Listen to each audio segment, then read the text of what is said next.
চকচক করলে যেমন সোনা হয় না, ভালো পোশাক পরে গড় গড় করে কিছু ইংরেজি বলতে পারলে ভালো মানুষ হওয়া যায় না। ব্যবহারই হলো বংশের পরিচয়। হ্যালো ভিউয়ার্স, আসসালামু আলাইকুম। কেমন আছেন সবাই? আশা করি ভালো আছেন। আলহামদুলিল্লাহ, আপনাদের দোয়ার বরকতে আমরাও ভালো আছি। আজকে আপনাদের সাথে শেয়ার করব আপনাদের ভাইয়ার পছন্দের একটা রেসিপি, ফালুদা রেসিপি। ফালুদাটা আপনার ভাইয়ার খুব পছন্দ, তাই আজকে ভাবলাম এই রেসিপিটা আপনাদের সাথে শেয়ার করি। প্রথমে আমি 1 লিটার দুধ জ্বালিয়ে 3 কাপ পরিমাণ বানিয়ে নিয়েছি।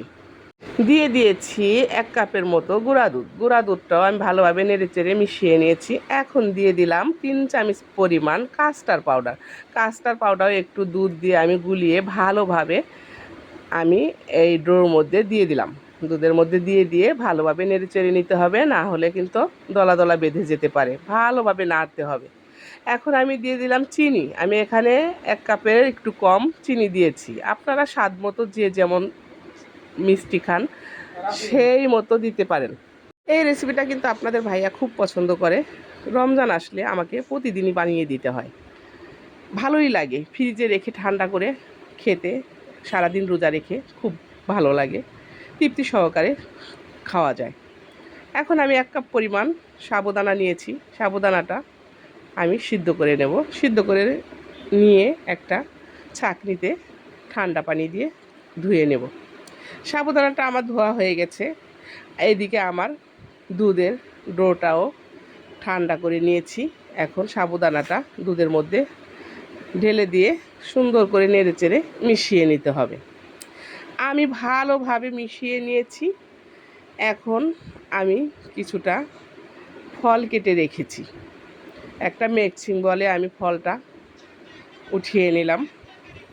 আমি এখানে কিউব কিউব করে কলা কেটে নিয়েছি, আপেল কেটে নিয়েছি, আম কেটে নিয়েছি আনার।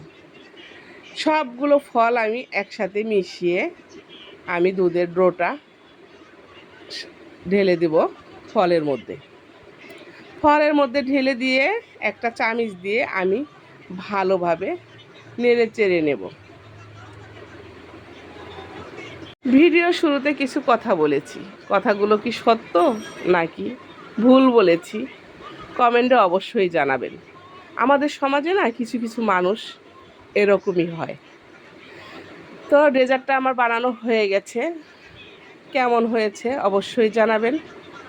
আর আমার পেজটা লাইক, কমেন্ট, শেয়ার দিয়ে ফলো দিয়ে রাখবেন। আসসালাম।